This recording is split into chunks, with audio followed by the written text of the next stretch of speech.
नेताओं को फौज के ऊपर टिप्पणी करने से पहले 3 बातें ख्याल में रखनी चाहिए। पहला, आज का सिपाही 1947 का कम पढ़ा लिखा सिपाही नहीं है।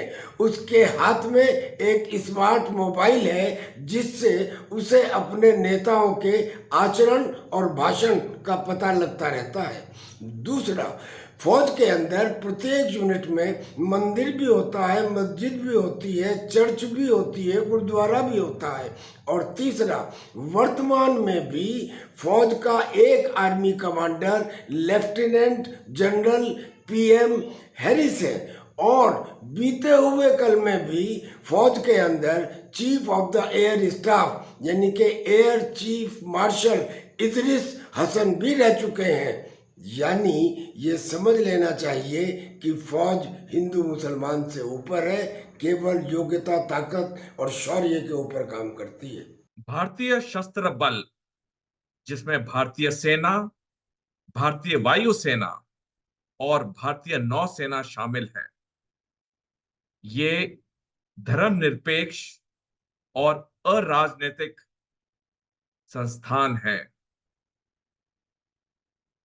इन तीनों अंगों में ना धर्म, ना जात पात, ना राज्य कोई भूमिका प्ले करते हैं किसी भी सैनिक या जूनियर कमीशन ऑफिसर या अफसर की प्रमोशन में या तरक्की में। इन तीनों अंगों में एक ही चीज सर्वप्रथम है किसी भी सैनिक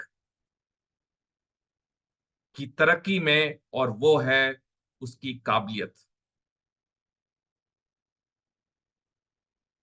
भारतीय शस्त्र बलों को राजनीति से बिल्कुल दूर रखना चाहिए, क्योंकि भारतीय सेना, भारतीय वायुसेना और भारतीय नौसेना भारत के ब्रह्म अस्त्र हैं।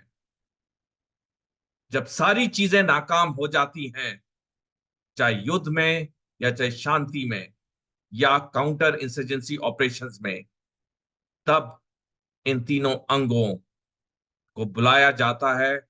और जब जब इन तीनों अंगों को बुलाया गया है, ये विजय होकर ही निकले हैं, क्योंकि इन तीनों संस्थानों में ना धर्म, ना जात पात, ना राज्य कोई भूमिका निभाते हैं।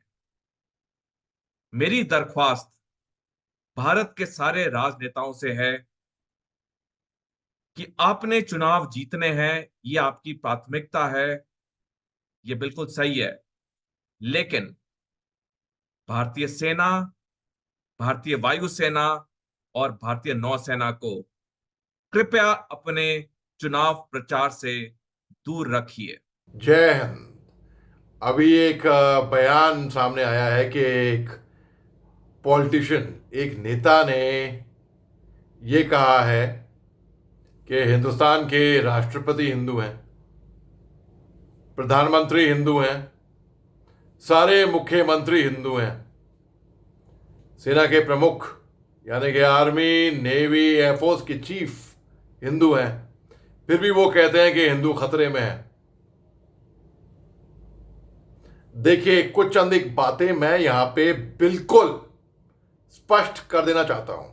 पहली बात तो, सेना का नाम अपनी गंदी जबान से आप ना निकालिए प्लीज। सेना को पॉलिटिक्स से बाहर रखिए। बहुत ही ज्यादा क्लीन और ए पॉलिटिकल ऑर्गेनाइजेशन है। दूसरी बात कि ऑफिसर मेस, चाहे ऑफिसर मेस आर्मी का हो, नेवी का हो, चाहे एयरफोर्स का हो, वहां पे दो बातें तो हम बिल्कुल बाहर रखते हैं, हम अंदर डिस्कस करते ही नहीं है। वो है पॉलिटिक्स और रिलीजन। इनके बारे में कभी हम डिस्कस करते ही नहीं है, क्योंकि फौज में केवल एक ही मजहब, एक ही रिलीजन होता है, वो है होता है देश पहले आता है, ठीक है ना। फिर इंडियन आर्मी, इंडियन नेवी या इंडियन एयरफोर्स, ये हमारा मजहब होता है। कोई हिंदू, मुस्लिम, सिख, ईसाई नहीं करते हम। फौज में हम सब हिंदुस्तानी हैं और हम हिंदुस्तान के लिए खड़े होते हैं, ठीक है ना। अच्छा, ये सब पॉइंट्स मैंने क्लियर कर दिए आपको। और तीसरी बात मैं आखिर में ये कहूँगा कि देखिए, मेरे निजी तौर पे ऐसा मानना है कि हिंदुस्तान में कोई ना हिंदू ना मुसलमान कोई ख़तरे में नहीं है, सब महफूज हैं यहाँ पे। बल्कि माइनॉरिटीज़ जिस तरीके का हक मिलता है अरे बाकी देशों में नहीं मिलता ऐसा हक माइनॉरिटीज़ को। अब मैं ये कहूँगा कि हम जब बोलते हैं ना कि ये ख़तरे में है, हिंदू मुसलमान, हिंदू ख़तरे में है या मुसलमान ख़तरे में है, भाई कोई ख़तरे में नहीं है। मैं कहता हूँ कोई ख़तरे में नहीं है।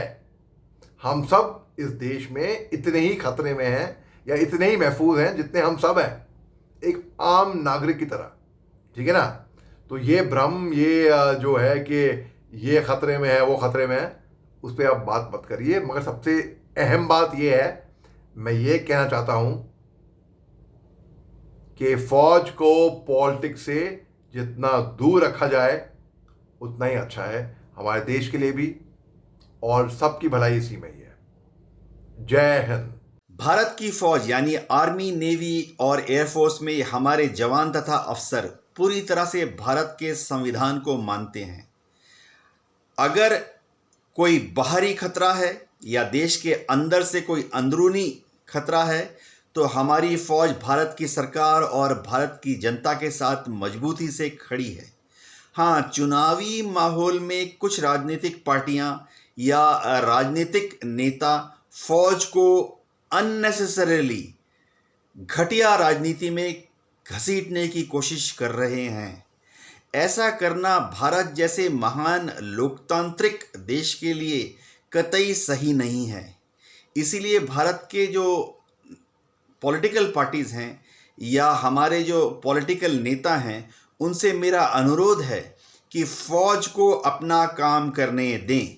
फ़ौज का काम है ट्रेनिंग करना, इक्विपमेंट को मेंटेन रखना, मोरल हाई रखना और भारत सरकार और देश की जनता का आदेश मिलने पर दुश्मन पर चट्टान बनकर प्रहार करना।